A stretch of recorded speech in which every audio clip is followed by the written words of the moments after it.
दाजी महाराज की जय।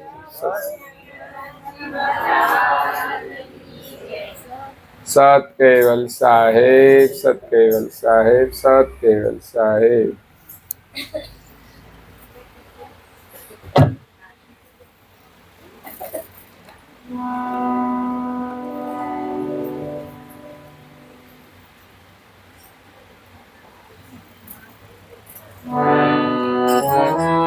जगबंधन त्रिजन को तन मन के बेआर, मां विकट कड़ी काल प्रकट दीन।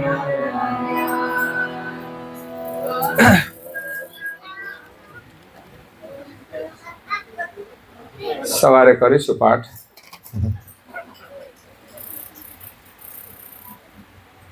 प्रेमी भक्तजनों,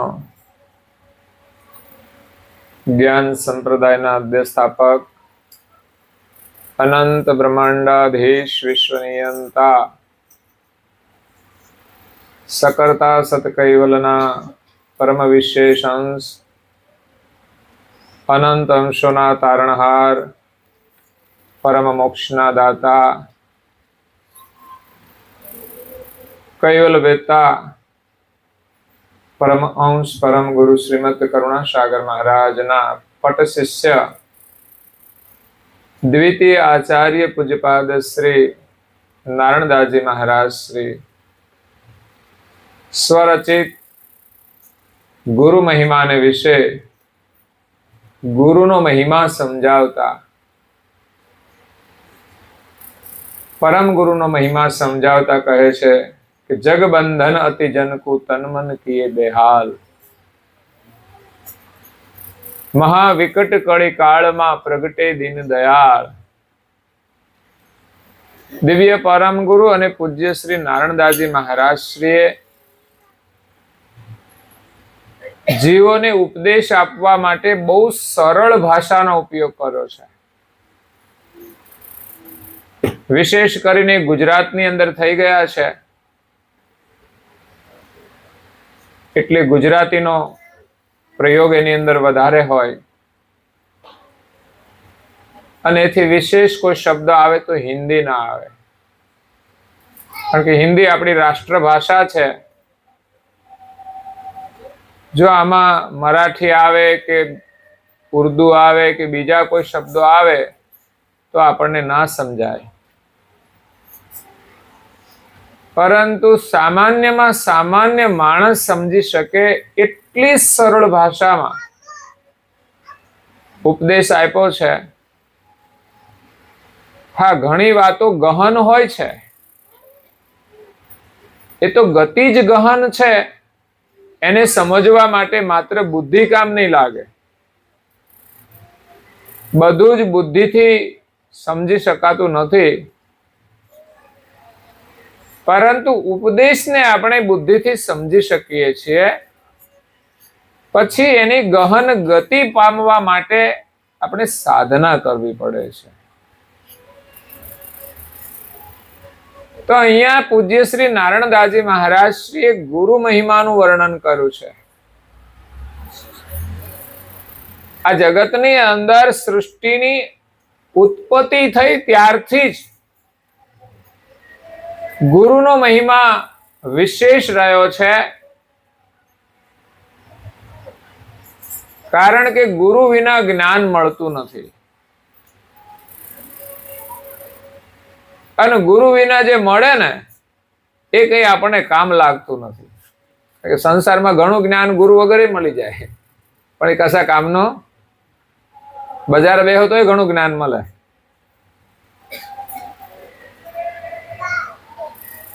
पण ए कशुं काम लागे नहीं। परंतु अपना जीवन उपयोगी बंधन मांथी छूटवा माटे, दुखों मांथी छूटवा माटेनुं जे ज्ञान छे ए आपणे गुरु पासेथी मळे छे। એટલે ધર્મ જગતની અંદર તો ગુરુનું વિશેષ મહત્વ રહ્યું છે, પરંતુ સામાજિક જીવનમાં પણ ગુરુનું મહત્વ રહ્યું છે. કોઈ પણ કામ શીખવું હોય ને તો પણ કોઈ અનુભવી પાસે આપણે જવું પડતું હોય છે.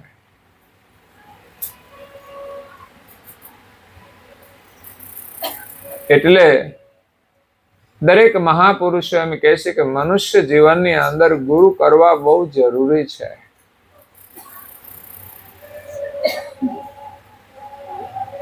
સંસારમાં લોકો માને છે કે લગ્ન કરવા જરૂરી છે, એમ અમે માનીએ છીએ. થાય તો કરવા, ના થાય તો ચિંતા નહીં કરવાની, પણ લોકો બહુ ચિંતા કરતા હોય છે. કારણ કે બધા પ્રારબ્ધ લઈને આવ્યા હોય ને બધા હોની જગ્યાએ ગોઠવાય જ જાય. દરેકનું જે મૂલ્ય હોય છે, જે ક્ષમતા હોય છે, એ પ્રમાણે સંબંધોનું જોડાણ થતું હોય છે. સંબંધો જોડાય, લગ્ન થવા એ મહત્વનું નથી, પણ જોડાયા પછી, લગ્ન પછી સરખી રીતે દાંપત્ય જીવન ચાલવું એ મહત્વનું છે. એના માટે ધર્મની જરૂર છે, એના માટે ગુરુની જરૂર છે, ગુરુના જ્ઞાનની જરૂર છે.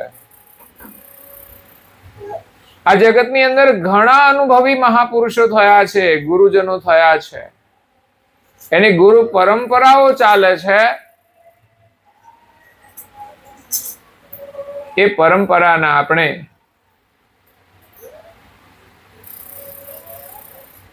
સેવક બનવા માટે એમના શરણે જવું પડે છે. અને એના શરણમાં જવાથી આપણને જ્ઞાન મળે છે. ગુરુ કરવા એક શ્રદ્ધાનો વિષય છે. જ્યાં સુધી શ્રદ્ધા ના હોય ત્યાં સુધી જ્ઞાન મળતું નથી. જાણકારી આખી દુનિયાની મળે, પરંતુ શ્રદ્ધાથી અને ગુરુ કૃપાથી જે જ્ઞાન મળે આપણને મુક્તિ અપાવે છે. એ જીવનમાં આપણને સુરક્ષા પણ આપે છે. કારણ કે આ કળિયુગની અંદર સુરક્ષા બહુ મહત્વની છે. માણસ બહુ પ્રગતિ કરે, પણ સાથે સાથે સુરક્ષા પણ જરૂરી છે. તમે જુઓ તો મોટા મોટા પદ ઉપર લોકો બેઠા છે, એટલા મોટા છે, પણ છતાંય જેટલા મોટા થાય એટલી એની સુરક્ષાની જરૂર પડે છે. એમ વર્તમાન સમયની અંદર માણસ પ્રગતિ કરે છે, શિક્ષણ મેળવે છે, સંપત્તિ મેળવે છે,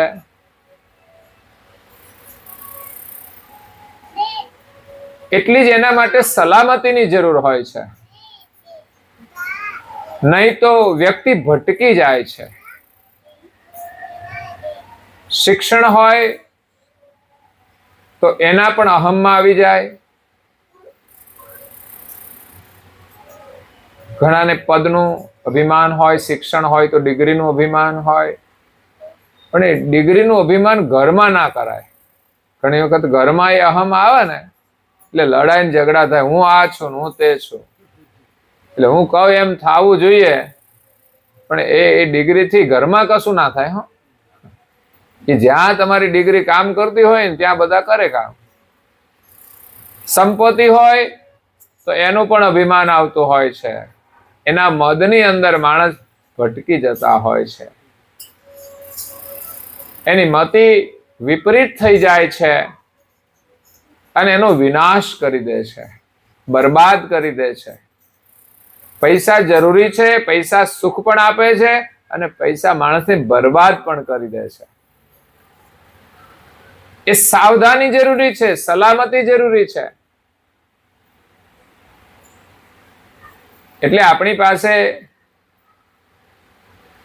પૈસા હોય તો ઉપયોગી છે, સારા માર્ગે એને આપણે વાપરીએ, જીવનમાં જરૂરી હોય એ પ્રમાણેનો ઉપયોગ કરીએ. ઘણીવાર લોકોને ઘરમાં પૈસા ના હોય છતાં પણ ખોટા માર્ગે વાપરતા હોય છે. તો પણ માણસમાં વિવેક બુદ્ધિ આવતી નથી ને વિવેક બુદ્ધિ નથી એટલે તો માણસ દુઃખી થાય છે. અને સદગુરુના જ્ઞાનથી ને સદગુરુની કૃપાથી આપણને મળે છે.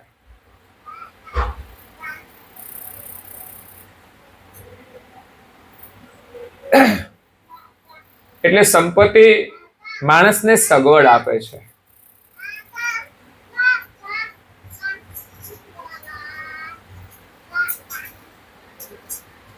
એમાં એની સલામતી નથી. પૈસા માણસને સગવડ આપે, પણ પૈસાથી માણસ જો પુણ્ય કરે ને તો એને સલામતી આપે છે. પુણ્ય છે, સલામતી છે, આપણી સુરક્ષા છે. તો પૈસાથી માણસને સગવડ મળે છે, પુણ્યથી માણસને સલામતી મળે છે. અને પરમેશ્વર જો આપણને મળે તો આપણને સદગતિ મળે છે. સદગતિ મળીને તો બધું જ મળી ગયું, પછી તમારે કંઈ જ મેળવવાનું રહેતું નથી. પૈસા, પુણ્ય અને પરમાત્મા ત્રણેય એક જ રાશિ છે, પણ એના ફળમાં ઘણો ફરક છે. પૈસા મળે તો સગવડ મળે છે, પુણ્ય મળે તો સલામતી મળે છે, અને પરમાત્મા મળે તો સદગતિ મળે છે. તો એની પણ એક જ રાશિ, સગવડ, સલામતી અને સદગતિ. પણ મોટા ભાગે આપણે પહેલા ચરણમાં રોકાઈ જઈએ છીએ. પૈસા મળી જાય, બધું મળી ગયું, સમજવાનું. પછી મને લાગે છે કે આપણે કોઈની જરૂર પડે, જેની આવક વધારે થઈ જાય ને પછી ઘરમાં પછી એમ લાગે કે આમની મારે જરૂર નથી. એમ આવા ઘણા કિસ્સાઓ બને છે.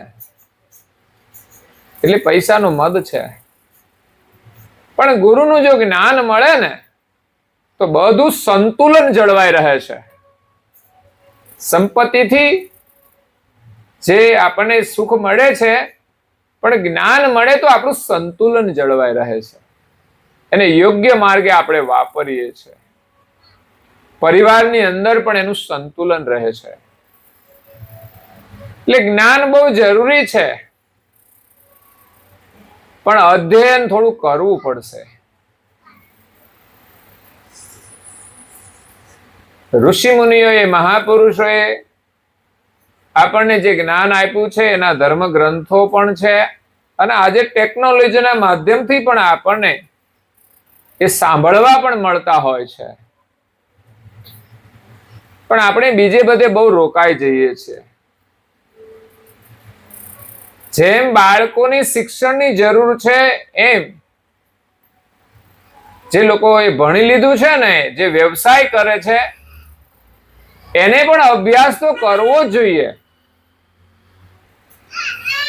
આપણું બાળક જો અભ્યાસ કરતું હોય અને એના જીવનમાં ઉપયોગી થતું હોય તો વ્યવસાય કાર્ય કર્યા પછી કે અભ્યાસ પૂરો થયા પછી પણ આપણે ધર્મ ગ્રંથોનું અધ્યયન કરવું જોઈએ, જે આપણા જીવનમાં બહુ જ ઉપયોગી થશે. જેટલા પણ ધર્મના વિચારો હશે એટલું જ આપણું જીવન સુખી થશે, એટલી જ જીવનમાં પ્રગતિ થશે, એટલા જ આપણને, આપણા પરિવારને સંસ્કાર પ્રાપ્ત થશે. આપણા બાળકને સંસ્કાર મળે ને એનું આપણને ગૌરવ હોવું જોઈએ.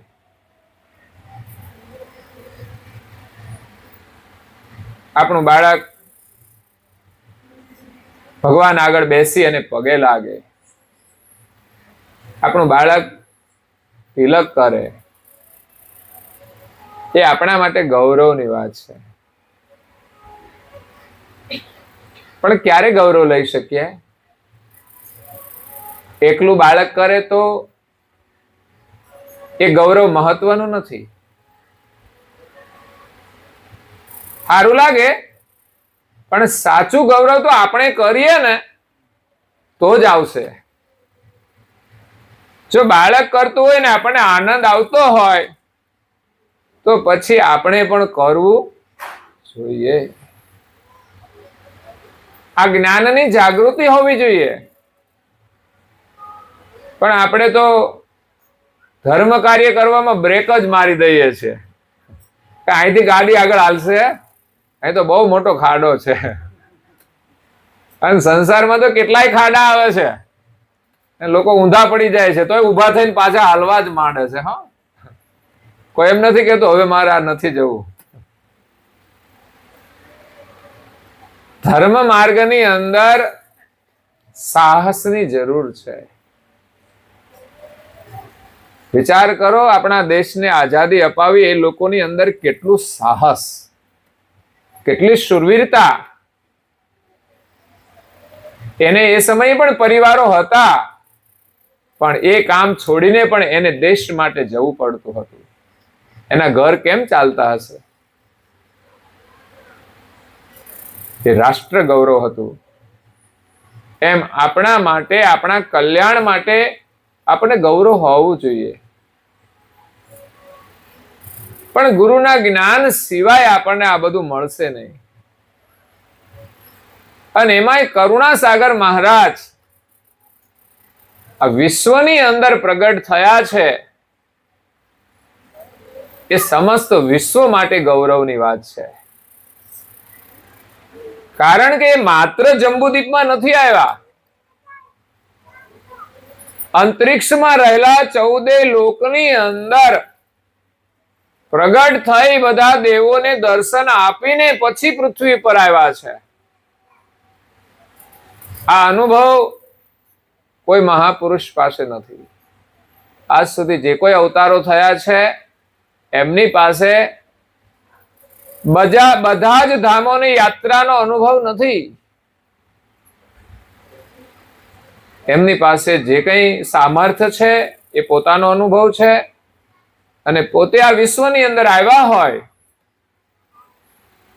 એનો એક અનુભવ હોય છે. પણ કરુણાસાગર મહારાજને તો આખા વિશ્વનું કલ્યાણ કરવું છે. સમસ્ત વિશ્વ જેને ભૂલી ગયું છે એવા સર્જનહારની એને ઓળખાણ કરાવી છે. તો એકલા જંબુદ્વીપમાં આવીને જતા રહે તો પછી કેવી રીતે ખબર પડે? એટલે દિવ્ય પરમ ગુરુ નિરંજનના ધામમાં ગયા, શક્તિના ધામમાં ગયા. આ બે મોટા મહાદેવ છે, દેવ અને દેવી છે. ત્યાર પછી બ્રહ્મા, વિષ્ણુ, મહેશ, અને ત્યાર પછી બીજા અન્ય દેવી ધામો છે, સતલોક, તાપસલોક, જનલોક, મહરલોક, ઋષિ મંડળ, પછી તારા મંડળ છે એની અંદર પણ ગયા છે.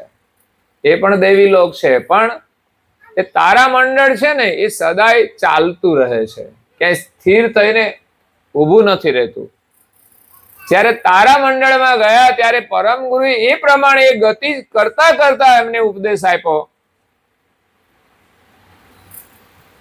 ત્યારે તારા મંડળના લોકોએ પરમ ગુરુને વિનંતી કરી કે પ્રભુ, આ તારા મંડળ તો છે ને સ્થિર રહેતું નથી, એટલે અમે ભગવાનનું ભજન કેવી રીતે કરી શકીએ? અગર તો અમને મનુષ્યનો અવતાર મળે તો અમે ભગવાનનું ભજન કરીએ. એ ઈચ્છા દેવી લોકના દેવતાઓ પણ રાખે છે, અને એ આજે આપણને મળ્યો છે તો એનું આપણે મૂલ્ય કરવાનું છે. પણ ગુરુના શરણમાં ગયા સિવાય આપણું મૂલ્ય થશે નહીં. ગુરુ દીક્ષાથી આપણે સંસ્કારિત થવું પડશે, એમાં વિશ્વાસ રાખી ગુરુ મંત્રનો જપ કરવો પડશે, અને આપણા શિર ઉપર ગુરુ છે એના પ્રતીક રૂપે તિલક પણ ધારણ કરવું પડશે. આ ગૌરવના એક પ્રતીક છે. પછી આપણે સતધર્મનું પાલન પણ કરવું પડશે. એવું નથી કે માત્ર તિલક કરી દઈશું એટલે કલ્યાણ થઈ જશે. ગુરુ કર્યા એટલે કલ્યાણ થઈ જશે એવું નથી. નહીં તો આપણને એમ થાય કે હા સમસ્ત વિશ્વના ગુરુ એ પરમ ગુરુ આપણને મળી ગયા, હવે તો આપણે કોઈ ચિંતા જ નથી. એ ગૌરવની વાત છે કે પરમ ગુરુ મળ્યા છે, પણ ચિંતા નહીં કરી અને બેસી રહીશું ને તો કશું મળવાનું નથી. ભલે સંસારની ચિંતા ન કરીએ પણ ચિંતન તો કરવું પડશે. જેને સર્જનહારનું જ્ઞાન મળે, એનો સંદેશ મળે, તો એને મેળવવા માટે એ માણસ બે બાકડો બની જાય, વ્યાકુળ થઈ જાય. સંસારમાં નાની નાની ચીજો માટે પણ આપણે વ્યાકુળ થઈ જઈએ છીએ. યાદ રાખજો, કોઈના ઘરે જઈએ ને કોઈ વસ્તુ જોઈએ ને એટલે મનમાં વ્યાકુળતા થઈ જાય. આહા, એ વ્યાકુળતા પછી આપણા મનની અંદર સવાર થઈ જાય કે આ ગાડી લેવી છે. એ મહેનત કરવા જ માંડે, પૈસા બચાવવા માંડે અને એનું લક્ષ્ય પૂરો કરે છે. ત્યારે એને આનંદ મળે છે, એ ગાડીમાં બેસવા મળે છે. તો જે સર્જનહારનો મહિમા આપણે પરમ ગુરુ પાસેથી સાંભળીએ પણ પછી બેસી રહેવાનું, સવારે 8 વાગ્યા સુધી ઊંઘી રહેવાનું, કે ગમે ત્યાં આપણો સમય બરબાદ કરવાનો વાતો કરવામાં? ના, પછી આપણે જાગવું જોઈએ. આપણા અંતરમાં એક તાલાવેલી જાગવી જોઈએ, એક વ્યાકુળતા થવી જોઈએ કે આવા ભગવાન આપણને મળશે ક્યારે, એના માટે મારે શું કરવું પડે? પરમ ગુરુ કે વહેલા ઉઠવું પડે. એ થશે વહેલા ઉઠવાનું કામ? સૂર્યોદય પહેલા નાહી લેવાનું, બસ. બહુ વહેલું નથી કીધું, પણ વર્તમાન સમયની અંદર તો આખી જીવન પદ્ધતિ બદલાતી જાય છે. જો નોકરીએ જવાનું હોય ને વહેલું તો ઉઠાય, સિવાય આપણે કઈ ભજન કરવા માટે વહેલા ના ઉઠીએ. ગાયો ભેંસો દોવાની હોય તો ઉઠી જવાય, પણ માનો કે ભગવાનની દયાથી તમારે ગાયો ભેંસો ના હોય, તમે તો અહીંયા બધા સેવા કરો છો ગાયો ભેંસોની, પણ ઘણા બધા લોકો છોકરાઓ કામે લાગી ગયા હોય, જરૂરિયાત ના હોય તો છોડી દીધી હોય, તો પછી પેલા બાજુવાળા છે ને ગાયો ભેંસો વાળા 5 વાગે ઉઠતા હોય, તો આપણાથી ઉઠાશે 5 વાગે? હાલો, એ ગાયો ભેંસો તો છે, આપણે નાહી ધોઈને ભજન કરીશું. પણ પછી આપણાથી થતું, પછી શું થાય છે? આળસ આવી જાય છે, અને પછી તો ઊંઘવાની જ મજા આવે છે. ઊંઘવાની મજા છે એટલી જ ઊંઘવાની સજા પણ છે. ઊંઘમાં રહીશું ને તો જીવનમાં પ્રગતિ નહીં થઈ શકે. આળસ કરીશું તો જીવનમાં આગળ નહીં જઈ શકીએ. આ મનુષ્ય જીવન મળ્યું છે ઊંઘવા માટે નથી મળ્યું, જાગવા માટે મળ્યું છે. કે આ ઉત્તમ માનવ દેહ મળ્યો છે, આવો મોકો ફરી મળશે? જીવનમાં જે કઈ જરૂરી હોય એ કરીએ, એ તો સામાન્ય વસ્તુ છે. આપણે કહીએ આપણે મોડા ઉઠીને પણ કામ તો ઘણું બધું કરી લઈએ છીએ, એનું કોઈ મહત્વ નથી. એ તો ખાવા પીવા નિર્વાહ કરવા પૂરતું જ છે. કોઈ વળી વધારે કમાય તો થોડું સારું જીવન જીવે છે ફેસિલિટીમાં, બાકી કઈ ફરક પડતો અંતે એ કશું મેળવીને જતા નથી.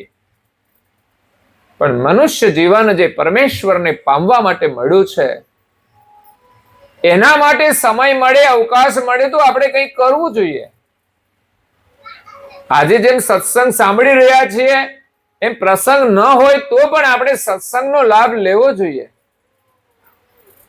પછી આપણા ઘરમાં સારું પુસ્તક હોય ધાર્મિક, એ વાંચીને પણ લઈ શકીએ છીએ. પરમ ગુરુએ 18 ધર્મ ગ્રંથોની રચનાઓ કરી છે જ્ઞાન સંપ્રદાયના. તો હું વારંવાર કહું છું કે 2 પેજ તો વાંચવા જોઈએ, 15 જ મિનિટ. તમે નિયમ લેજો, તમને ઘણું બધું જ્ઞાન મળશે, તમારામાં જાગૃતિ આવશે, પરમ ગુરુની ઓળખાણ થશે. બાકી તો આપણે જીવનભર પરંપરાથી પરમ ગુરુનું શરણ મળ્યું હોય, ફોટો હોય, આરતી પૂજા કરીને ચાલ્યા જઈએ છીએ. પણ પરમ ગુરુ આવ્યા, એને આપણને આપ્યું છે શું અને આપણને કહ્યું છે શું? અને પરમ ગુરુ છે કોણ? કોઈ આપણને પૂછે તો આપણે જવાબ નથી આપી શકતા, કારણ કે આપણે અધ્યયન નથી કરતા. હું કહું, જે લોકો ભણેલા ના હોય તો ના વાંચી શકે, પણ આજે ભણેલા લોકો પણ ના વાંચે તો આપણું અક્ષર જ્ઞાન કઈ કામનું નથી.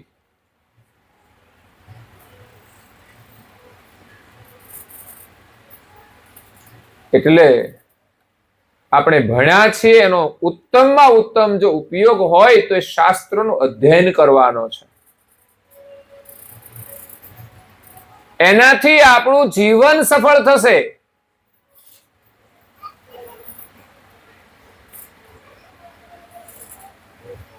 બાકી તો ઘણા બધા લોકો બહુ બધું ભણ્યા હોય પછી પણ એ સુખી જીવન નથી જીવી શકતા. બહુ બધા પૈસા હોય છે છતાં પણ એના ઘરમાં સુખ શાંતિ નથી હોતી, તો પછી એ ભણવાનું કોઈ મહત્વ નથી.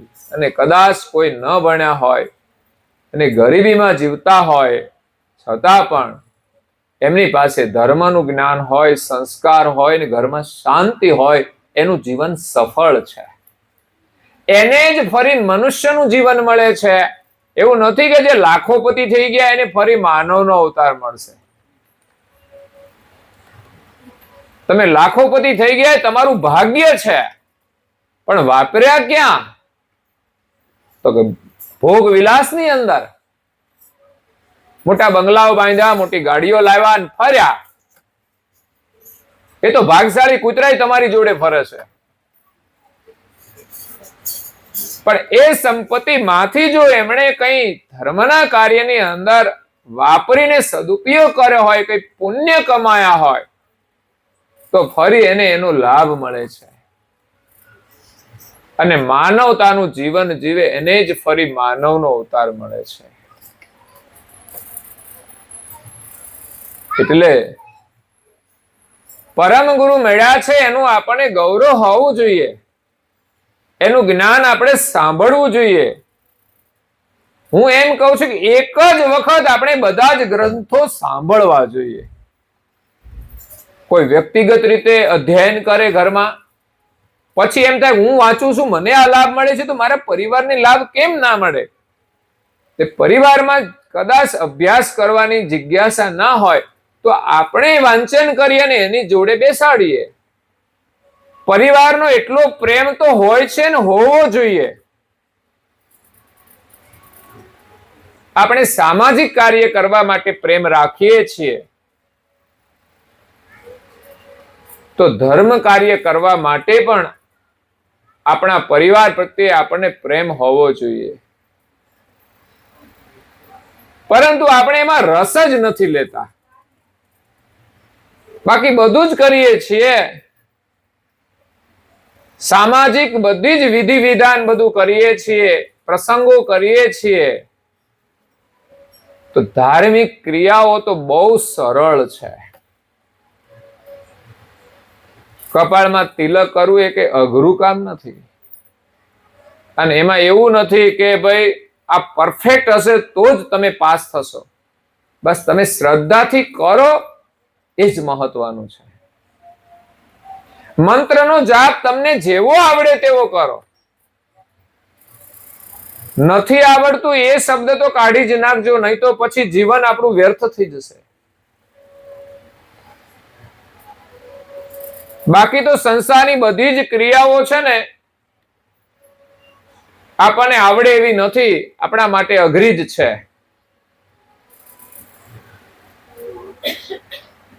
જેના માટે અઘરી હોય, અસંભવ લાગે, એના માટે પણ એ લોકો જ્યારે સાહસ કરે છે ને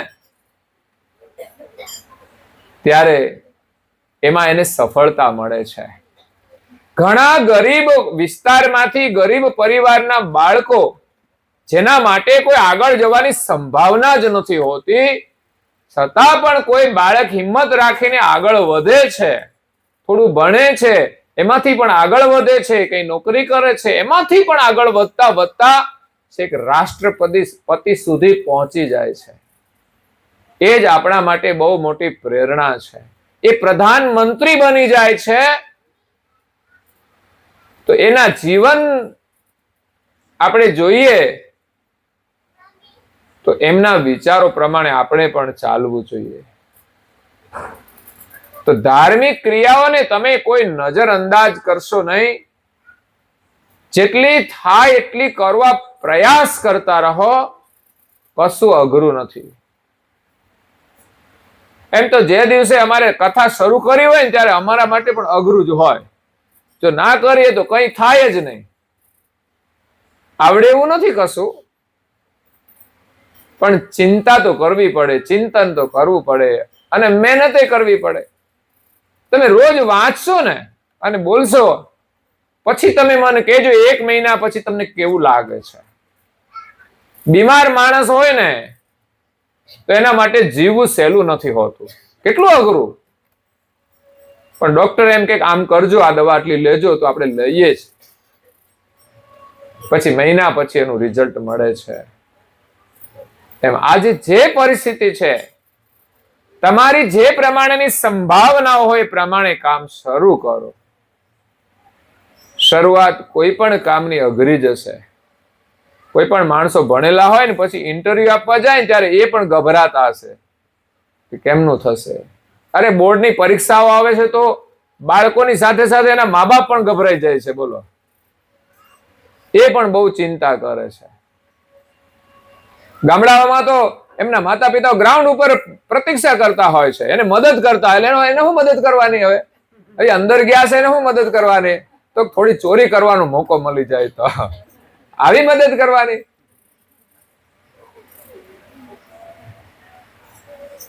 એમ કઈ બાળક આગળ ના જઈ શકે. પોતાના જ બળથી આગળ જઈ શકશે. ચોરીના બળથી ક્યાં સુધી આગળ જાય? કદાચ પાસ થઈ જાય, ફરી પાછી બીજી પરીક્ષાઓ આવી, ફરી પાછું આ જ કામ કરવા. પછી ધંધો આવ્યો તો કે એમાંય સફળતા થવા તો કે કોઈક મદદ કરે તો થાય. મદદ તો ચોરીની જ કરવી પડે ને. કોઈક ના લઈ આવો, આ કરો તે કરો, કાં તો ધંધામાં ચોરીઓ કરો. આ તો સંસ્કાર પહેલેથી જ આવી જાય. પણ તમે તમારા બળથી જ આગળ વધવા પ્રયાસ કરશો તો જ તમે આગળ જશો. એટલે ભક્તિના માર્ગની અંદર તો ક્યાંય ચોરી આવતી જ નથી. છતાંય લોકો મદદ કરનારા હોય છે જ. જેને આવડે છે ને ઘરમાં એ તમને મદદ કરી શકે. એને જોઈને જ આપણને મનોબળ આવવું જોઈએ કે આને આવડે ને મને કેમ ના આવડે. આમ તો આપણે બહુ ડાયા થતા હોય છે ઘરમાં. આપણે બધા એમ માનતા હોય છે કે આપણે બધાના કરતા હોશિયાર છીએ. પણ કોઈ કોઈ બાબતમાં તો એ કરે છે, આપણે નથી કરી શકતા, તો ત્યાં આપણું અભિમાન ઉતરી જશે. તો પરમ ગુરુ કરુણાસાગર મળ્યા છે, આપણા માટે ગૌરવની વાત છે. એટલી જ ગૌરવથી આપણે સાધના કરવી જોઈએ. વહેલા ઉઠવાનું તો સમય મળશે, 15 મિનિટ, 20 મિનિટ, 30 મિનિટ. પછી આપણે આખો દિવસ કામ કરવાનું છે. પછી કામ કરતા કરતા એને યાદ કરવાના છે. પાછું સાંજનો સમય થાય, જેવી સમયની અનુકૂળતા, સંધ્યાનો સમય હોય, પ્રાર્થનાનો, એનાથી પછી સમયની અનુકૂળતા 1 કલાક મોડું થાય તો કઈ વાંધો નથી, પણ આપણે કરવું એ મહત્વનું છે. અને ભાવનાઓ હોય છે ને તો માણસ કોઈ પણ રીતે કરી લેતા હોય છે. કામ કરતા હોય ત્યાં પણ એ પ્રાર્થના સાંભળીને પણ કરી લેતા હોય છે. કોઈ ડ્રાઇવિંગ કરતા હોય કે ગાડીમાં હોય ત્યાં પણ બેસીને સાંભળીને કરી લેતા હોય છે. ભલે આરતી પૂજા ના હોય તો કઈ નહીં, પણ ભગવાનનું સ્મરણ તો થઈ જાય છે, એની પ્રાર્થના તો થઈ જાય છે. પણ એક આપણી ભાવના હોય તો બધી સંભાવના છે કરવાની. તમે સંશોધન કરશો કે મારે આ કરવાનું છે તો અગવડતા આવી છે તો કેવી રીતે કરીશ, પણ એમાંથી રસ્તો તમને મળશે, તમે શોધશો તો. બાકી તો કરવું જ નથી, એને તો ક્યાં રસ્તો શોધવાનો છે? એને તો આ સંસાર ચક્રની અંદર ફરવાનું રહેશે. ઘાસીનો બળદ છે ને, એ બળદ જ હોય છે. અને ખેતી કરતો બળદ છે ને, બળદ જ હોય છે. પણ બેવ બળદમાં ફરક હોય છે. ઘાસીના બળદને કઈ જ્ઞાન હોતું? ગોળ ગોળ ફરવાનું, બીજું કઈ જ્ઞાન હોતું? જયારે ખેડૂતનો બળદ હોય ને એને બધી ખબર પડે. વળવાનું આવે તો ખબર પડે, ચાલવાનું ખબર પડે, એને ઈશારાથી બધી ખબર પડે. એટલે આપણે આ માનવ જીવન મળ્યું છે ને આ બધો મોકો મળ્યો છે, ફરી મળશે.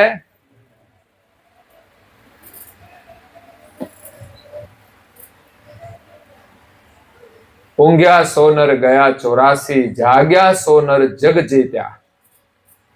જાગજો નર ચેતજો, આ તો છેલ્લા સમયનો પોકાર. ભજનમાં ભરપૂર રહેજો, ભજનમાં તમે ભાવ ભીના થઈ રહેજો. સતનામ તણો આધાર, એક સત્ય નામનો આધાર છે. કરુણાસાગર મહારાજ શ્રી આપણને એક સત્ય નામ આપ્યું છે, કૈવલ છે. આ જગતનું પરમ સત્ય છે એ કૈવલ છે. બીજું એક પરમ સત્ય છે, બ્રહ્મ છે, એને સોહમ કહે છે, આ તો સોહંગ કહે છે. એ પણ પરમ સત્ય છે. કઈ લોકો એનું ભજન કરે છે તો બ્રહ્મ સુધી પહોંચે છે, પણ પરમ ગુરુનો લક્ષ્ય હશે તો એ બ્રહ્મના પ્રકાશક સર્જનહાર કૈવલ સુધી પહોંચી જશે. પણ મતલબ છે આપણે જૂઠનો ત્યાગ કરીને સત્યની સાધના કરવાની છે. જૂઠમાં ક્યાંય સુખ છે જ નહીં. જૂઠમાં જેટલી મમતા રાખી એટલા આપણે દુઃખી થવાનું છે. જ્ઞાનથી આપણે આ જૂઠનો મોહ છોડવાનો છે. અજ્ઞાનતાના કારણે આપણે જૂઠમાં પ્રીતિ રાખીએ છીએ.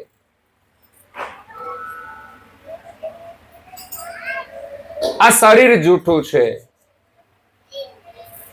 આ સંપત્તિ પણ જૂઠી છે એમ કહે છે મહાપુરુષો. તો શું આ શરીર છોડી દેવાનું? ના, છોડવાનું નથી. જૂઠી છે પણ એનો ઉપયોગ તો કરી લેવાનો છે.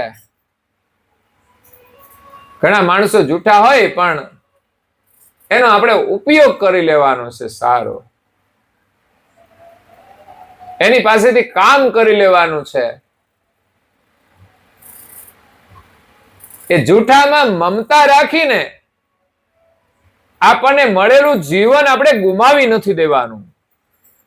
આ કિંમતી જીવન છે, આ કિંમતી શ્વાસ છે, પણ જૂઠાના મોહની અંદર ને જૂઠાના ચિંતનની અંદર આપણે ગુમાવી નથી દેવાનું. આપણને કાયાની છે ને માયા લાગેલી છે, આપણને બહુ ગમે છે, અરીસામ જોયા જ કરીએ છીએ. પછી કાયાનો મોહ છે ને એના ઉપર પાછો વસ્ત્રોનો એટલો મોહ છે. હમણાં નવરાત્રી ગઈ ને એમાં વિશેષ એની પ્રધાનતા હોય છે. આપણી સંસ્કૃતિ છે, બહુ સારી વસ્તુ છે. લોકો એમાં ઘણા બધા ચિંતા પણ કરતા હોય છે કે અનિચ્છનીય બનાવ ન બને. એ સમજણ સાથે જો કરવામાં આવે તો સારું છે. પણ આજની યુવા પેઢી વિશેષ આકર્ષણોમાં એના પ્રભાવમાં આવી જતી હોય છે. એટલે એ પોતે ગરબાને મહત્વ ઓછું આપે, દર્શનને મહત્વ ઓછું આપે ને વધારે પ્રદર્શનને મહત્વ આપે છે. એટલે ભક્તિ કરવાની હોય ને એમાં દર્શનની ભાવના હોવી જોઈએ, પ્રદર્શનની નહીં. મંદિરમાં જઈએ ને તો આપણે દર્શન કરવા માટે જઈએ છીએ. ત્યાં આપણે કોઈને દર્શન આપવા નથી જતા કે પ્રદર્શન કરવા નથી જતા. એટલે સાદગીપૂર્ણ આપણે જઈશું તો પણ લાભ થશે ને વધારે લાભ થશે. હું તો કહું છું આ નોરતા ગરબીમાં બહુ ડેકોરેશન કરી ના આવે અને સાદગીમાં આવે તો એને લાભ વધારે થશે. કારણ કે ખોટા આકર્ષણો નહીં હોય ને. તમે ગરબા લો, એ આપણી સંસ્કૃતિ છે, અને આપણે તો થોડી નજર કરીએ ને ક્યાંક ગરબાની એની ઝલક જોવા મળે ને તો એમ થાય કે અરે તાલીમ તો બહુ સરસ લીધેલી છે. એકાબીજા આડાવડા હાલતા નથી. લ્યો, એ બધા એક જ હરખા હાલતા હોય. જેમ શીખવાડ્યું હોય એમાં તાલીમ લેતા જ હશે, એમાં તો કશું આવડતું નહીં. કારણ કે જે જગ્યાએ જે પ્રકારનો ગરબા લેતા હોય એને એક સિસ્ટમ હોય છે, એ બધાને એક હરખું જ આવડે. એમ જ વળે એટલે આમ વળે, આમ વળે આમ વળે, આમ કરે આમ કરે. એ આ ગરબા વાળો પછી બીજી અજાણી જગ્યાએ જાય તો પછી સેટ નહીં થાય. એ પાછું થોડું જોવું પડે, શીખવું પડે. તો તાલીમ તો સારી લીધેલી હોય છે, અભ્યાસ કરે તો શું ના આવડે. પણ ગરબાના સાથે એમને રસમય બનવાનું છે. ગરબાના જે શબ્દો છે ને એને મહત્વ આપીને એમાં રહેલી જે સમજણ છે આપણે જીવનમાં ઉતારવાની છે. એટલે આ નવરાત્રી છે ને એ માતાજીનો તહેવાર છે. અને એના જે ગરબા લોકો ગાતા હોય છે એમાં વિશેષ માતાજીનો મહિમા ગાતા હોય છે. અને ગરબા તો આપણા ઘરમાં લાવીએ જ છીએ. અને પેલા લોકો ગરબા લેતા હતા, માથે રાખીને લેતા હતા. અત્યારે તો માથે રાખવાનું જ અઘરું કામ છે. કારણ કે મન ક્યાંય ફરતું હોય આડાવડું, અમે ક્યાં માથે ગરબો રહે. એ ગરબા લઈને કરે ને તો બહુ ગૌરવની વાત છે. એને ધ્યાન ક્યાં રહેશે? ગરબામાં રહેશે. આમ નહીં રહે. આમ રહેવા જાય તો ગરબો ગયો સમજવાનું. તે સંસારમાં આ તો ઉપાધિ છે. ઘરમાં રહે છે ને તો આડું અવળું બધું ધ્યાન રાખે છે ને એમાં તો ગરબા પડી જાય છે. બધા ઘરના આડાવડા થઈ જાય છે.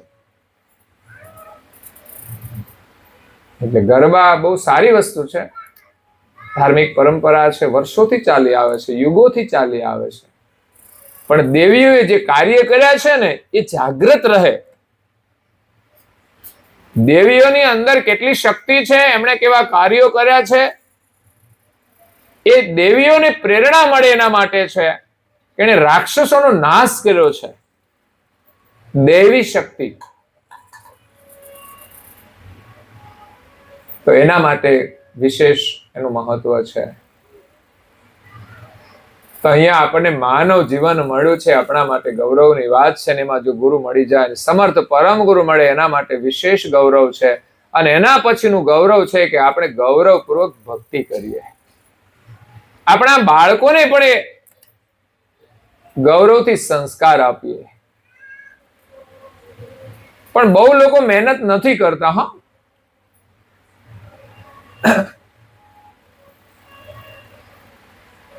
આપણા બાળકોને સાચો લાભ છે ને ધાર્મિક સંસ્કારોથી થવાનો છે.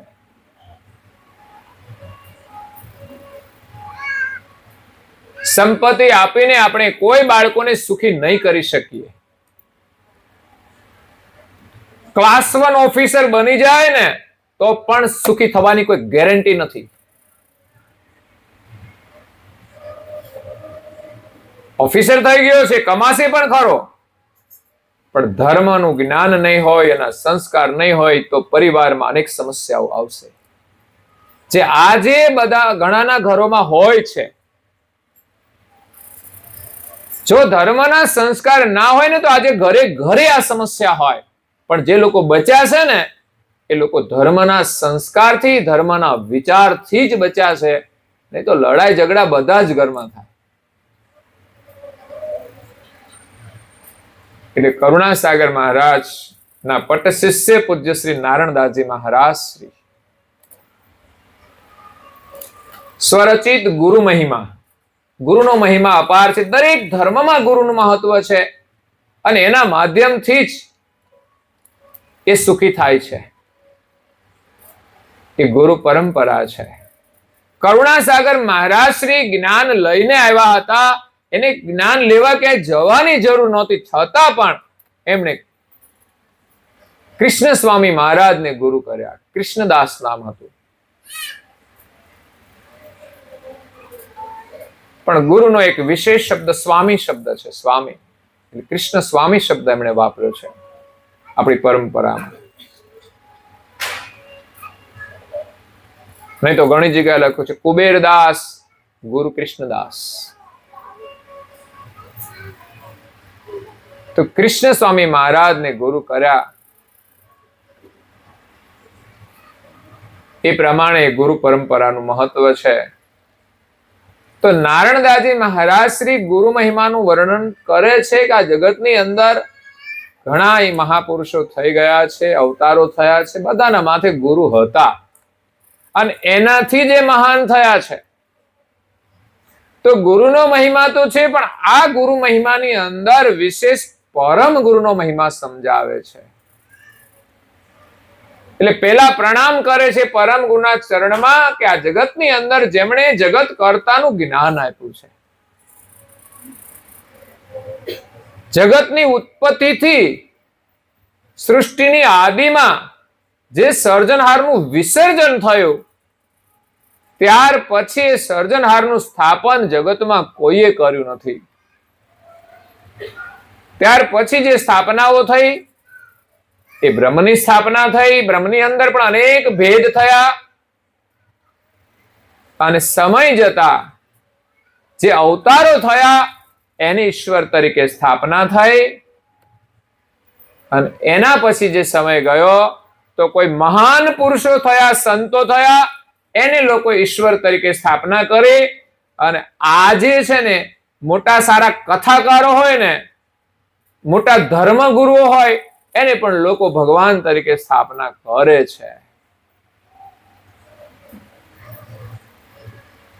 ગુરુ ભગવાનનું સ્વરૂપ હોઈ શકે છે, ભગવાન રૂપ હોઈ શકે છે, પણ સર્જનહાર એક જ છે. એવા સિદ્ધાંતનું સ્થાપન આ જગતની અંદર કરુણાસાગર મહારાજ શ્રી કર્યું છે. એટલે ધર્મ માર્ગની અંદર જે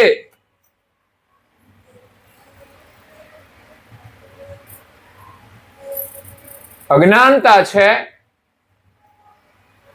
ધર્મ માર્ગની અંદર અનેક પ્રકારની ભ્રમણાઓ છે, એને કરુણાસાગર મહારાજ શ્રી દૂર કરી છે.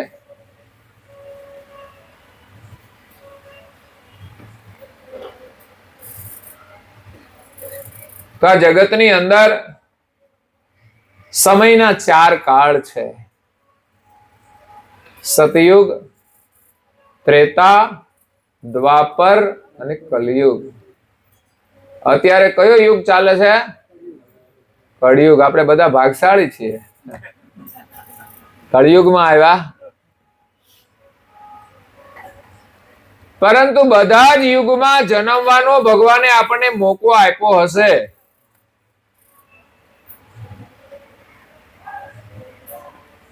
અને કાં તો પછી આપણું સુકૃત એવું કે આ યુગની અંદર આપણે આવ્યા છીએ. તો સારું કે નહીં સારું? કળિયુગમાં આવ્યા સારું કે નહીં? કે પછી સતયુગ સારો છે? સતયુગ, ત્રેતા, દ્વાપર અને કળિયુગ ભયંકર ડેન્જર એમ કે છે. કલયુગ. કરુણાસાગર મહારાજના પટ શિષ્ય દ્વિતીય આચાર્ય પૂજ્યપાદ શ્રી નારણદાસજી મહારાજ કહે છે કે મહાવિકટ કલિકાલમાં પ્રગટે દીન દયાળ. આ મહાન વિકટ કલિકાળ છે. આમાં ભક્તિ કરવી ને બહુ અઘરું કામ છે. ઘરમાં ટીવી મૂક્યો હોય પછી મંદિર આગળ બેસે કોણ? અને હવે તો નાનામાંથી મોટા થતા જાય ટીવી. જેમ જેમ પૈસા આવે એમ ટીવી મોટા થાય. ટીવી ને તમે છે ને એવડું જ રાખો, એમાં ધર્મની જે ક્રિયાઓ છે ને એને વધારો. એટલે કળિયુગ છે ને એમાં ભક્તિ કરવી બહુ કઠિન છે. ચારે બાજુ મોહ માયાનું વાતાવરણ વધારે છે. જો કે આજથી 50 વર્ષ પહેલા તો કઈ જ હતું નહીં, ત્યારે પણ કળિયુગ તો હતો જ. પણ કળિયુગનું કંઈક જુદું સ્વરૂપ હતું. જુઓ ને તમે, આઝાદી પહેલા લોકોની દશા કેવી હતી, વિચાર કરો. કેવી રીતે જીવતા હતા, કેટલો બધો ત્રાસ હતો. હું કહું આ ભોગ વિલાસ ઓછા હતા, પણ રાજા મહારાજાઓ કઈ ઓછા ભોગ વૈભવ નહોતા. કેટલી કેટલી રાણીઓ હતી, કેટલી કેટલી વ્યવસ્થાઓ હતી.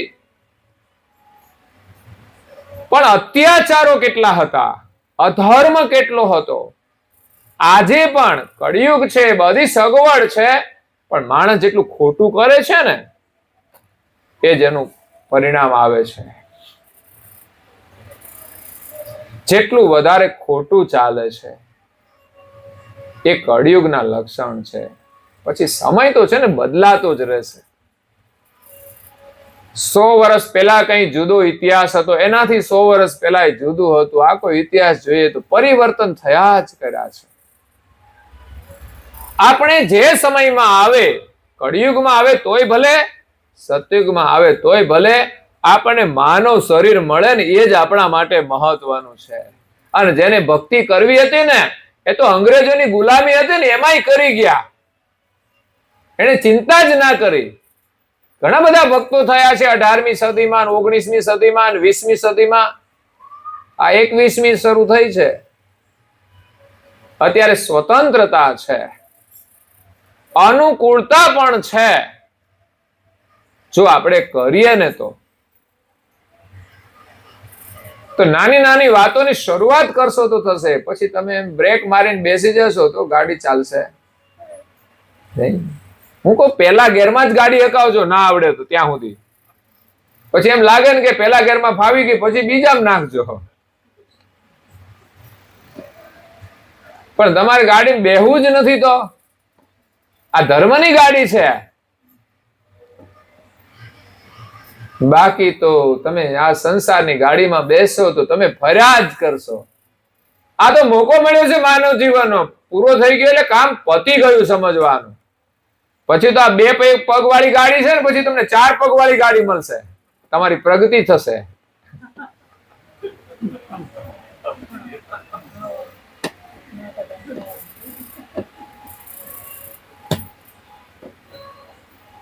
કૂતરાને કોઈ ઉઠાડે, તમે વિચાર કરીને કોઈ ઉઠાડે છે કે ભાઈ તો સવારે ઉઠ વહેલો, પણ ઉઠી જાય લ્યો. અને કોઈ નીકળે તો ભસવાનું ચાલુ કરી દે. ઘર તો સવારમાં બજારમાં દોડાદોડી કરવા માંડે, એ યોગ કરવા માંડે. બોલો, અને આપણે ઊંઘી રહીએ છીએ. માનું શરીર મળ્યું છે તો કૂતરા વહેલા ઉઠી જાય, આપણે ના ઉઠીએ. આપણે એમ થાય કૂતરા કેમ ઉઠતા છે કે અમે માનવ જીવનમાં ઉઠેલા નહીં ને, એટલે હવે અમારે ઉઠવું પડે. એ સજા.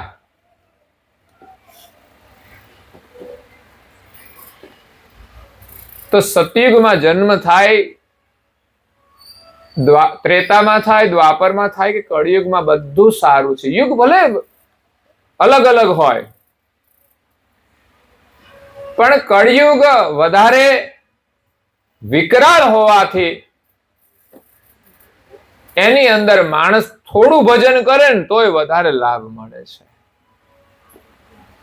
કારણ કે જેટલું કઠિન હોય પરિસ્થિતિ, એમાં કરવું એ આપણા માટે પણ કઠિન હોય, તો આપણામાં એટલી શક્તિ હોય ભક્તિની તો થાય ને.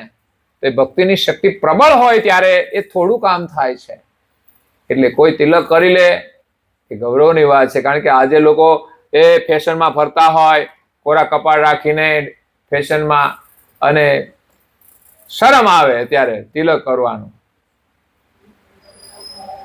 અત્યારે તો ફેશન આવ્યું એટલે મેચિંગ આવ્યું, મેચિંગ આવે એટલે પછી એવું લગાવવું પડે પાછું. હવે મેચિંગ છોડીને આ તિલક કેમ કરવું કંકુ ચંદનનું?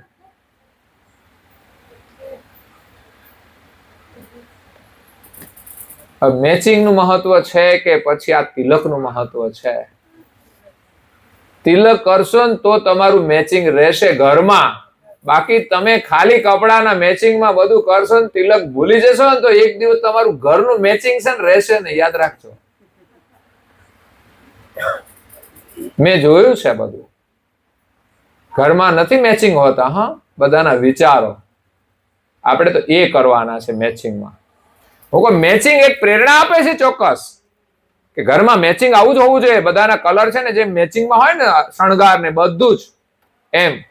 અત્યારે તો જુતિયા મેચિંગમાં હોય. બોલો, ઓહો, હું મેચિંગ નો જમાનો આવ્યો છે. પણ ઘરમાં લોકો બધા જ વિચાર મેચિંગ નથી કરતા. કેમ? એટલે તમે શરીર ઉપર ધારણ કરવાનું બધું જ મેચિંગ કરતા હો, દાગીના મેચિંગમાં હોય. સારું છે માથાના કલરના વાળને કલર નહીં કરતા, નહીં તો કે આ કરો મેચિંગ.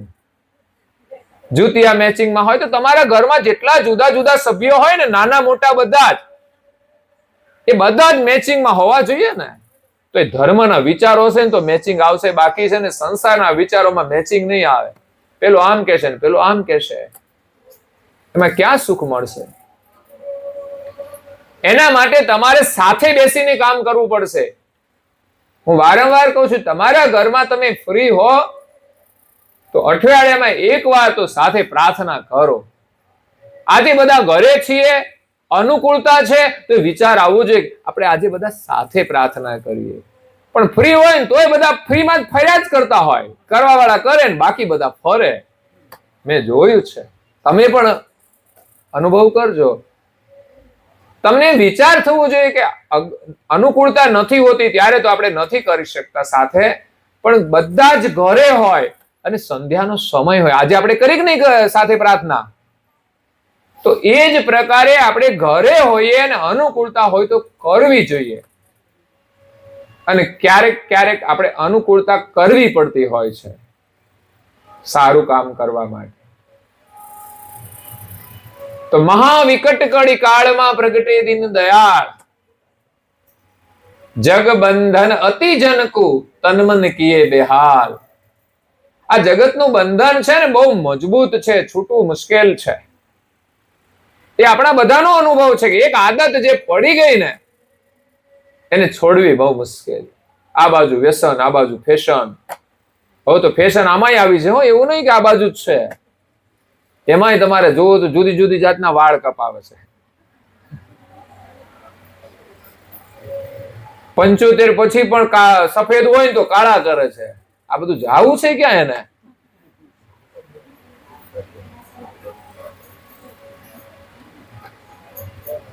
મેરેજ તો કરવાના નથી, નહીં તો વળી કાળા કરે તો ઠીક છે.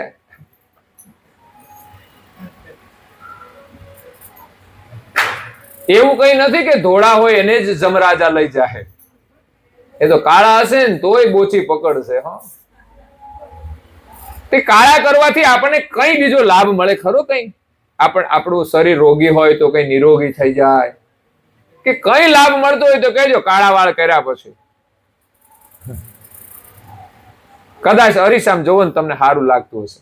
હા હા, આપણે તો જવાન, પણ જવાનીમાં જ જતું રહેવાનું ને. એના કરતા ઉંમરવાળા થઈને જવું સારું છે.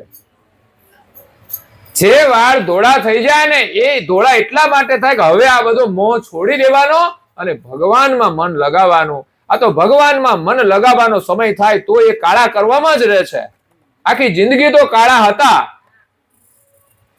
અને કેટલાય કાળા કામ કર્યા, પણ હવે વાળે કાળા જ રાખવા છે.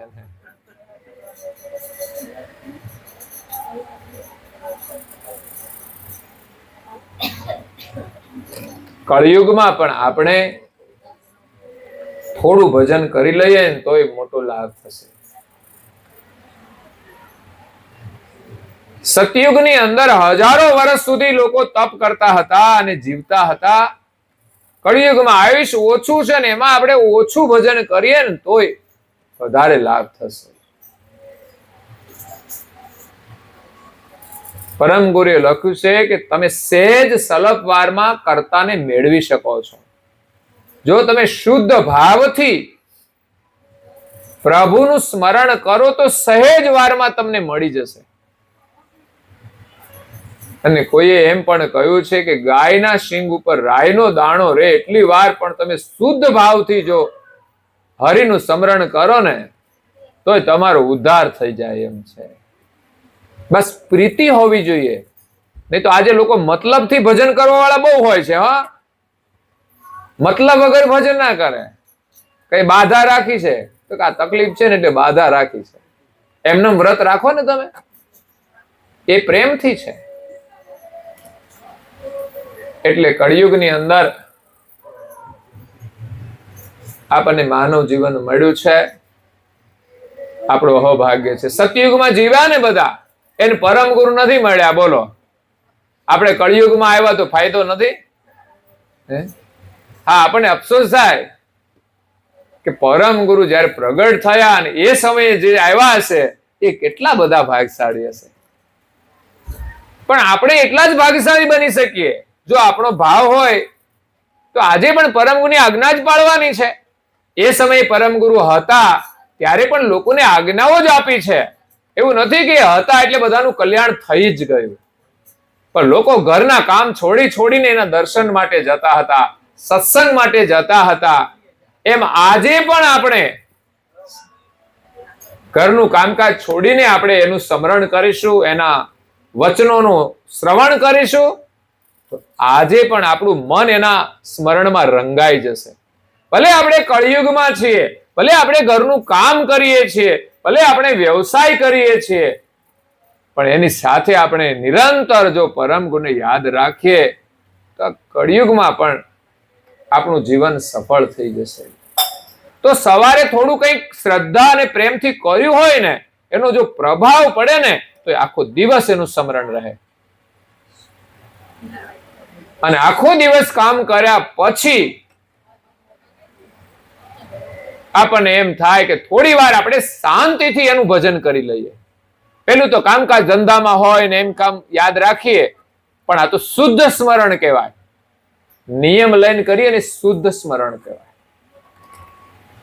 અને કામકાજ કરતા કરતા કરીએ એ આપણા કાર્યની અંદર આપણે મદદરૂપ થતું હોય છે, કે આપણે ક્યાંક ખોટો રસ્તો ના લઈ લઈએ. ભગવાનને યાદ રાખવા એટલે શું? જે કામ કરીએ છીએ પ્રમાણિકતાથી કરીએ, નીતિથી કરીએ, એમાં ક્યાંય પણ ખોટું ના કરીએ, એ ભગવાનનું સ્મરણ છે. નહીં તો માણસ સવારે ભજન કરીને જાય ને પછી દિવસે બધું આઘા પાછું કર્યા કરે, તો એને શું લાભ મળે? પૈસા કમાઈને તો લાવે, પછી સાંજે ભગવાનની આગળ પ્રાર્થના કરે, થોડા ઘણા એમાંથી 1 લાખ મળ્યા હોય ને ખોટા માર્ગેથી, તો કે 1000, 2000, 5000 તમને વાપરી દઈશું તમારા ચરણમાં. ખોટા માર્ગેથી આવે ને તોય 5, એમાં તો તમારે 25% જ રાખવા દે. 75% આપો ને તો તમારો કઈક રાહત થાય. બાકી તો છે ને આપણે તો શું કરીએ, આપીએ તો 10%, કદાચ 25% આપીએ ને તોય ઓછા પડે. હું કહું મફત ના છે તો 25% સંતોષ માનો, પણ ના થાય હો આપણાથી એવું. ઓહો, આટલા બધા થોડા દઈ દેવાય ધર્મ માર્ગમાં. જગ બંધન અતિ જનકુ. આ જગતની અંદર અનેક પ્રકારના બંધન છે, ડગલે ને પગલે બંધન છે, ક્ષણે ક્ષણે બંધન છે. આમાંથી છૂટવું બહુ જ કઠિન કામ છે. એટલા માટે જ ગુરુની જરૂર છે. આપણે જો એકલા છૂટી જતા હોઈએ ને તો ગુરુની જરૂર ના પડે. પણ કદાચ કોઈ માણસની પાસે જ્ઞાન હોય, શાસ્ત્રો વાંચે અને જ્ઞાન મળે, પણ છતાં એ નથી છૂટી શકતા. એ બંધાઈ જાય છે. જ્ઞાન હોય, થોડી જાગૃતિ પણ આવે, થોડું સારું જીવન જીવે, પણ ક્ષણે ક્ષણે બંધન છે. એમાં ક્યાંક પણ જીવ ફસાઈ જાય છે. કોઈ માણસ ભણેલો ગણેલો હોય, હોશિયાર હોય, એટલે સાવધાનીથી જીવતો હોય, પણ ક્યાંક લપસણું હોય, ક્યાંક એવી જગ્યા હોય તો હારો માણસ પણ લપસી પડતો હોય છે. ઘણા બધા ડ્રાઈવરો બહુ હોશિયાર હોય, પાવરફુલ ડ્રાઇવિંગ હોય, પણ છતાંય ક્યાંક નથી નાખી દેતા ખાડામાં. પણ માણસનું સુકૃત હોય ને સદગુરુની કૃપા હોય ને તો સીધું ડ્રાઇવિંગ થાય, સંયમમાં ડ્રાઇવિંગ થાય. બાકી આવેશ આવી જાય, ઓહો ગાડી 100 ઉપર આટલી બધી ચાલે, 120 ઉપર કેવી મજા આવે, એ લેવા જેવી નથી હોતી. 100 ઉપર જેની સ્પીડ લિમિટ હોય ને એમાં ચલાવવાની મજા છે. પણ ખબર નહીં ગાડીની અંદર શું હોય છે, કોઈ ચલાવવા વાળામાં કઈ આવેશ આવી જાય છે. હા, આપણે નાની ગાડી શરૂઆત કરીએ ને ત્યારે ધીમે ધીમે આમ ચલાવીએ ને એટલે મહેનત ના કરવી પડે ને ગાડી લઈ જાય આપણને, એટલે આનંદ આવે થોડો. સાયકલ ચલાવ્યા પછી જો નાનું સ્કૂટર ચલાવીએ ને, સ્કૂટી કે એવા નાના વાહન ચલાવીએ ને આપણને મજા આવે.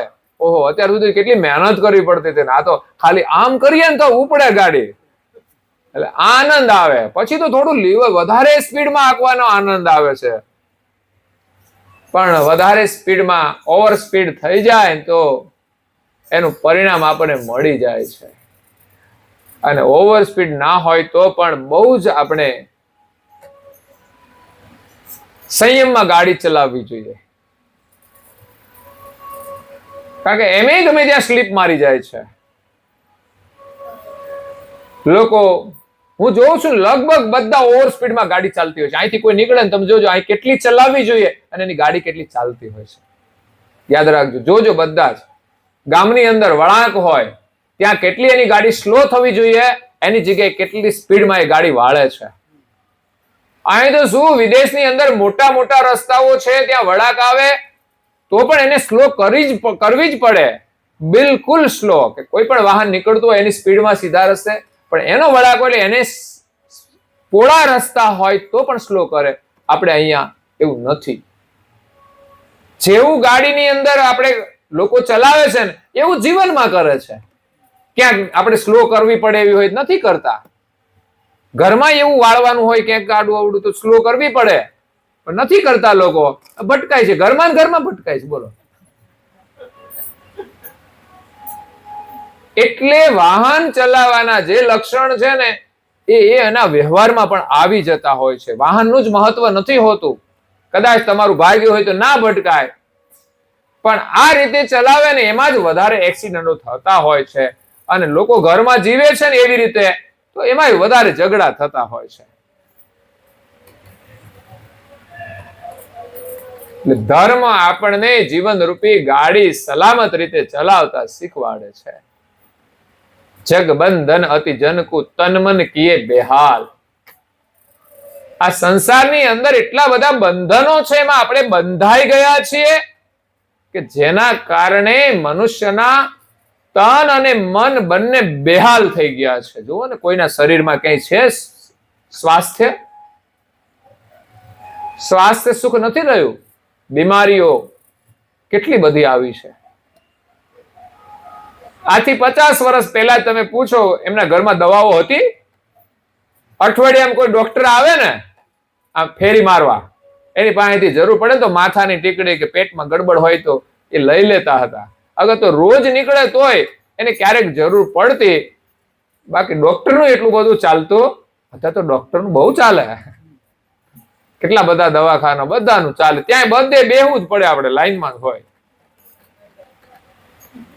કેમ ચાલે છે?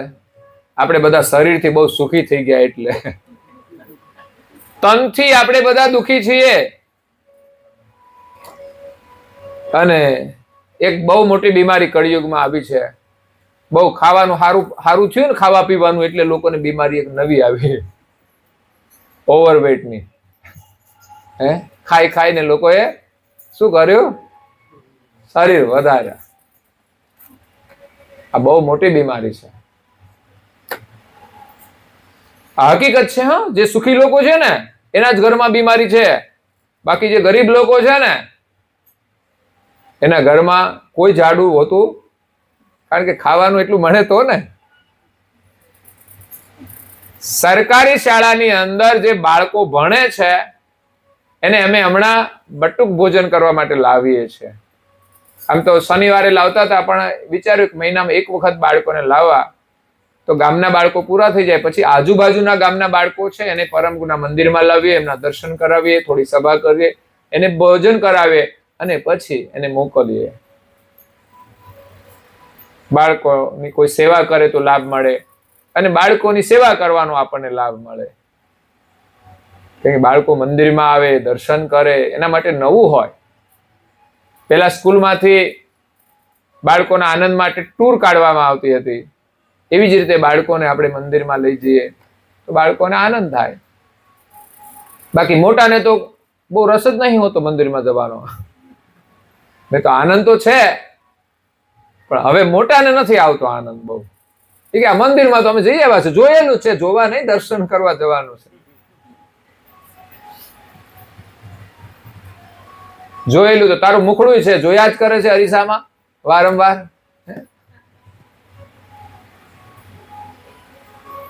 એટલે એ બાળકો આવે છે તો સરકારી શાળાની અંદર લગભગ સામાન્ય પરિવારના બાળકો ભણે છે. સુખી પરિવારના બાળકો બધા પ્રાઇવેટમાં જ ભણે છે. એટલે કદાચ પ્રાઇવેટ સ્કૂલની જો મુલાકાત લઉં તો ખબર પડે કેટલા છોકરાઓ ઓવરવેટ વાળા છે. બાકી અહીંયા સરકારી શાળાના બધા બાળકોમાં કોઈ એક છોકરો પણ કે છોકરીઓ પણ ઓવરવેટમાં જોવા ના મળે. બધાના બોડી ફ્લેક્સિબલ કહેવાય, એમ સિંગલ બોડી એટલે માપસર. કદાચ કોઈ પાતળા વધારે હોય એ પરિસ્થિતિના કારણે એ હોવી જોઈએ તાકાત, પણ પરિસ્થિતિ પ્રમાણે જે ખાવાનું મળે, પોષણ મળે એ પ્રમાણે શરીરમાં તાકાત આવે. પણ ઘરમાં સારું હોય એનો મતલબ એવો નથી કે આપણે બધું ખાધા જ કરીએ અને શરીરને વધારીએ. શરીર બહુ વધી જાય ને બહુ મોટી બીમારી છે. હમણાં યુકે ગયો ને તો એક પરિવારને ઘરે એક છોકરો હતો, લગભગ 15 વર્ષનો હશે, પણ વજન એનું 90 કિલો હતું. 15 વર્ષના છોકરાનું 90 કિલો વજન, એટલે આમ ખુરશી મોટી રાખે એના માટે બેહવા માટે, બેઠો હોય ને તો મહારાજા બેઠા એવું લાગે. હવે એ મહેનત તો કરે એક્સરસાઇઝમાં, પણ એનાથી થાય કઈ એક્સરસાઇઝ? વિચાર કરો, કોઈ એક્સરસાઇઝ એનાથી ના થઈ શકે. બહુ ચિંતા વાળું કામ છે. આજે આ પરિસ્થિતિ છે, આગળ જતા શું થશે ખબર નહીં. એટલે સંસારમાં લોકો તનથી અને મનથી બંનેથી દુખી છે. એટલે પરમ ગુરુ કહે છે જગતના જીવો એવા પ્રકારના બંધનમાં બંધાઈ ગયા છે કે તનથી દુખી છે, અને તનથી છે દુખી એના કરતા વધારે બધા જ લોકો મનથી દુખી છે. કોઈ એમ નહીં કહી શકે હું મનથી સુખી છું. કદાચ સાધુ સંતો છે ને એ પણ એમાંથી બાકાત નહીં રહી શકે. કારણ કે જેટલી માયામાં મમતા રાખીએ છે ને એટલા એ પણ મનથી દુખી થવાના. કારણ કે એની પાસે બહુ મિલકત હોય ને પછી એમાંથી કોઈ લઈ જાય તો એને દુઃખ થાય કે ના થાય? આપણામાંથી કોઈ લઈ જાય તો આપણને દુઃખ થાય. એ જ દુઃખ હોય છે ને માયાનું, બીજું શું? મનનું દુઃખ શું છે? પછી લડાઈ થાય, ઝઘડા થાય, ગુસ્સા આવે, તો આ માનસિક દુઃખ છે. બાકી આપણા જ પરિવારના સભ્યો એમના ઉપર શા માટે ગુસ્સો કરવાનો? ગુસ્સાનું કારણ શું? આપણા કોઈ સભ્ય ઉપર આપણે ગુસ્સો શા માટે કરવાનો? કોઈ દુશ્મન છે આપણા? તો આ મનથી આપણે દુઃખી છીએ. મહા વિકટ કડી કાળમાં પ્રગટે દીન દયા. તો પરમ ગુરુ કરુણા સાગર આ મહાન વિકટ કડી કાળની અંદર પ્રગટ થઈ આ બધા જ બંધનોમાંથી છોડાવવા માટે આવ્યા છે. તો આપણું અહોભાગ્ય છે કે એમના સ્વરૂપના દર્શનનો લાભ મળે છે. આ કોઈ સામાન્ય દર્શન નથી. બાકી આ દુનિયામાં ઘણા બધા થઈ ગયા હોય, એના સ્ટેચ્યુ પણ રાખવામાં આવતા હોય છે, પણ આ જગતની અંદર એક એવી દિવ્ય વિભૂતિ પ્રગટ થઈ છે, એમનું આ દર્શન છે. કોઈ સામાન્ય ચિત્ર નથી. એ કોનું દર્શન છે, કોનું સ્વરૂપ છે, એને જાણવું હોય તો એ જે દિવ્ય મૂર્તિ છે એને પ્રગટ થઈને આપેલો ઉપદેશ છે એને થોડો આપણે જાણીશું ને તો એની ઓળખાણ થશે કે આ કેવી દિવ્ય વિભૂતિ છે. એનું સ્મરણ કરવાથી આપણને શાંતિ મળશે, આપણું મન નિર્મળ થશે, અને નિર્મળ થશે ને તો મન સુખી થશે. મનમાં જે દુઃખ છે એને દૂર કરવા હોય, પછી કામ હોય, ક્રોધ હોય, લોભ હોય, મોહ હોય, આ બધું મનમાં જ રહે છે અને શરીર દ્વારા પ્રગટ થાય છે. આંખો જોવે ને તો ખબર પડે ગુસ્સો આવ્યો અંદરથી બહાર, ડોકું કાઢ્યું, લાલ પીળો થઈ જાય.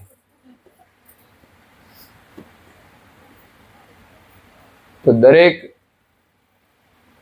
દુર્ગુણો છે આપણા મનની અંદર આપણને દુઃખી કરે છે, એનો સફાયો આપણે કરવાનો છે. મનમાં કામ ન રહે, ન ક્રોધ રહે, ન લોભ રહે. એ માણસ કેટલો સુખી હોઈ શકે, એનું મન કેટલું પ્રસન્ન હોય. આપણે અરીસામ જોઈએ કે આપણું મનમાં આમાંથી કઈ છે કે નહીં, તો ક્ષણે ક્ષણે આ વસ્તુ આવે છે.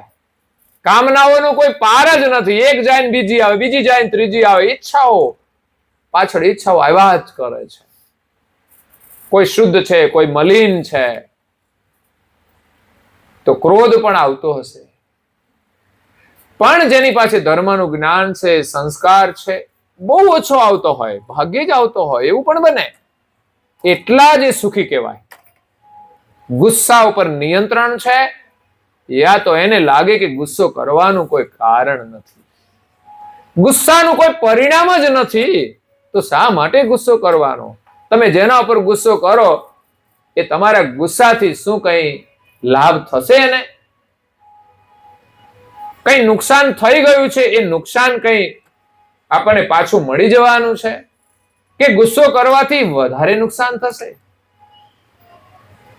આપણને જ વારંવાર નુકસાન થતું હોય છે, આપણી શાંતિ નષ્ટ થતી હોય છે. ગમે તેવી પ્રતિકૂળતા હોવા છતાંય આપણા મનમાં ગુસ્સો ન આવે, એ મનની પવિત્ર નિર્મળતા છે. ગમે તેવા આકર્ષણોમાં પણ આપણામાં કોઈ કામના સવાર ન થાય, એ મનની પવિત્રતા છે. ગમે તેવા પ્રલોભનો હોય છતાં પણ આપણે આપણા પ્રારબ્ધમાં જ વિશ્વાસ રાખીને જીવીએ, ધર્મમાં વિશ્વાસ રાખીને જીવીએ, તો એ છે મનની પવિત્રતા. અને ગમે તેવું આકર્ષણ હોય છતાંય કોઈ પ્રકારનું મોહ ન થાય. સુંદરતા તો જગતમાં છે જ, ભગવાને બનાવેલી છે, પણ એ મોહ માટે નથી બનાવેલી. એની સુંદરતાનું દર્શન કરી અને આ બનાવનાર જે સર્જનહાર છે ને, એને પામવા માટે સુંદરતાઓ બનાવી છે. સુંદરતાઓ હોઈ શકે, પણ એમાં આપણું નિયંત્રણ તો હોવું જોઈએ. આપણને મળે તો આપણું ભાગ્ય, ના મળે તો કઈ નહીં.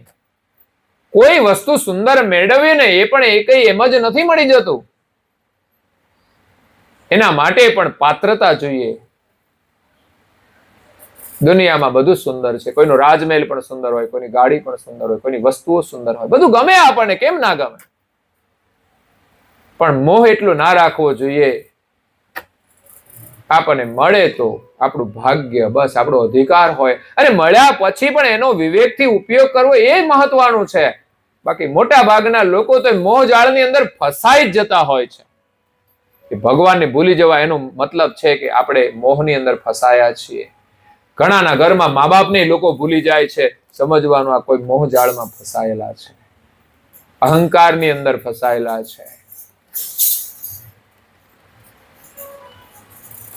પરમ ગુરુ કળીકાળની અંદર પ્રગટ થયા છે. નારણદાસજી મહારાજ શ્રી કહે છે, આપણા ઉપર દયા કરીને આપણું અહોભાગ્ય છે. બાકીની કથા આપણે સવારે શ્રવણ કરીશું. અહીંયા કથાને વિરામ આપીએ. અસ્તુ સત્ય વલસાહી.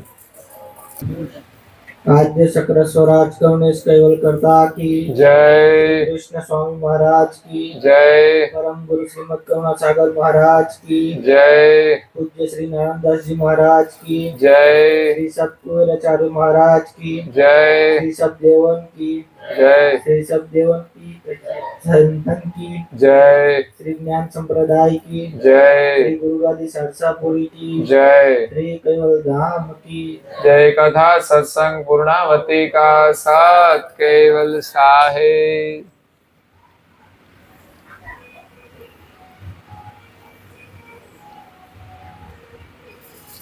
કેવલ હંસો સાત કેવલ સાહે. બાજુ બાજુ બેઠા છે એમને પણ કહેજો પ્રેમથી, સત કેવલ સાહે, સત કેવલ સાહે.